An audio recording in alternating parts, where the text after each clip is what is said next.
байцгаана уу? Наман байна. За өнөөдөр 2 сарын 5-ны өдөр би фитнесээр хичээлж эхлээд 15 хоног өнгөрсөн байна. За өнгөрсөн 15 хоногийн хугацаанд миний ойлгож авсан хамгийн чухал 4 зүйлийн талаар би та бүхэндээ хуваалцах хүндээ эмх зэгцтэй ойлгомжтой байхын тулд би бичиж тэмдэглэсэн байгаа. За тэгээд миний нэгдүгээр ойлгосон чухал зүйл бол нойр.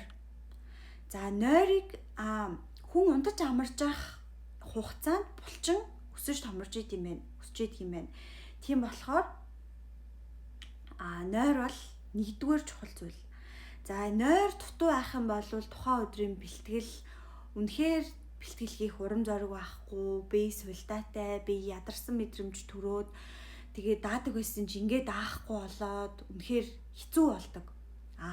Нойроо яг хүн хоногт 7-9 цагийн хамгийн гол нь чанартай нойр авсан байх юм бол тухайн өдрийн бэлтгэл айгүй амархан байд юм байна. За энэ бол нэгдүгээр зүйл. Хоёрдугаар зүйл нь бол хоол. За би өмнө нь бол ингэж боддог байсан. Бага л идэх юм бол хурдан үрдүн гарна, хурдан турна гэж ингэж боддог байсан. Энэ бол маш буруу ойлголт байсан юм байна. Бас фитнесээр хичээлэх юм бол хоолны дэглэм барина гэдэг нөгөө маш том хэцүү зүйл гэж ингэж ойлгодог байсан. Энэ бол баг миний trauma шиг юм байсан. Тэгээ нөгөө хоолны дэглэм барихаар л өлснө гэж боддог байсан. Хоолны дэглэм барихаар туртай юм идэж чадахгүй байна гэж боддог байсан. Энэ бол маш буруу зүйл байсан юм байна. Хүн яг өөрийнхөө биеийн жинд тохируулаад тухайн өдрийн авах ёстой шимт хичээлүүдээ хоолоороо дамжуулан авч чаддаг юм байна. Хамгийн гол нь хоолоо яг цагт нь идэх хэрэгтэй. Цагт нь тухайн цагт нь авах ёстой шимт хичээлээрээ яг хэмжээгээр нь идэх юм бол хоол бол яг хүний биед им шиг яг ийм машинаар яриул түлш шиг байж чаддаг. Тэгэхээр яг машин түлш хийчих юм бол ажилтг шиг хүний бие хоолоо яг цагт нь яг авах ёстой хэмжээгээр авч явах юм бол хүний бие маш сайн ажиллаж өгдөг. Тэгэхээр хоолоо сайн идээд тасгалаа сайн хийх юм бол тасгалаа маш сайн хийж чадна. Гуравдугаар чухал зүйл бол амин дэмүүд. За би ерөөсөө өмнө нь бас нөгөө энэ амин дэмүүдийн талаар буруу ойлголттой байсан юм байна. Яадаг байсан бэхээр нөгөө фитнесээр хичээлдэг хүн болгоно л том булчинтай, уураг уугаал, нөгөө амин дэмүүдээ уугаал том булчинтай болчдөг. Эднэр бол ингэдэг гэж ингэж боддог байсан. Гэтэл үгүй юм байна. Ерөөсөө амин дэмүүдийг ууснараа таны булчин хөгжөөд байгаа юм бол үнэхээр байхгүй.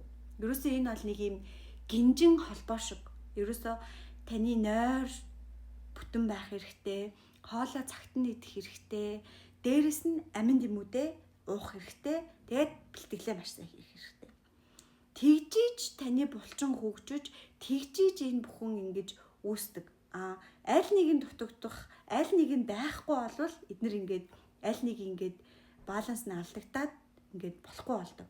Тэгэхээр яг нөгөө амин дэмийг ч гэсэн мөн адилхан яг өөрийнхөө биеийн жинд тохируулан дээрэс нь яг тогтмол хэрэглэх хэрэгтэй. Нөгөө бие маань тэрийг амин дэмүүдээ хүлээж аваад тэгээд тасах хугацаа хүртэл дасаад тэгээд ингээд нөгөө зарцуулалтаа зөв хийх механизмаа олохын тулд та амин дэмүүдээ яг тогтмол тань тохирсон хэмжээгээр нь уух хэрэгтэй юм байна. Дөрөвдүгээрт нь сэтгэл зүй. За сэтгэл зүй бол үнэхээр чухал. Та сэтгэл зүйгээ маш сайн бэлдэх хэрэгтэй. Маш сэтгэл зүйн сахилга баттай байх хэрэгтэй. Бас маш чанга байх хэрэгтэй сэтгэл зүгээрээ.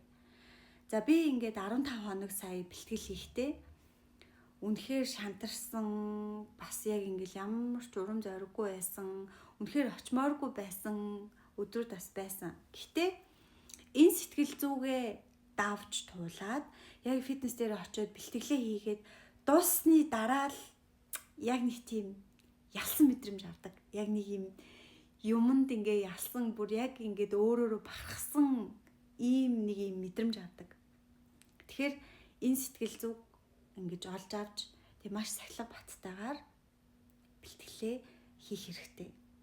Тэнд хэлэхэд би нөгөө анх бол би фитнесээр хичээллээд зүгээр л гой биетэй болмоор байна, тэмцээнд орж үзмээр байна гэж ингэж бодож фитнесээр хичээлэхээр эхлүүлсэн бол одоо бол миний бодол бол маш өөрчлөгдсөн. Ерөөсөө фитнесээр хичээлнэ гэдэг нь миний амьдралдаа хийсэн маш том хөрөнгө оруулалт байлаа. Ерөөсөө маш том сахилга багт амьдралын зөв хэвшил, эрүүл бие бүр үнэхээр бүх зүйлийг фитнесээс сурч авч байна. За ингээд өнөөдрийн бичлэг таалагдсан гэдэгт найдаж байна. Баяртай.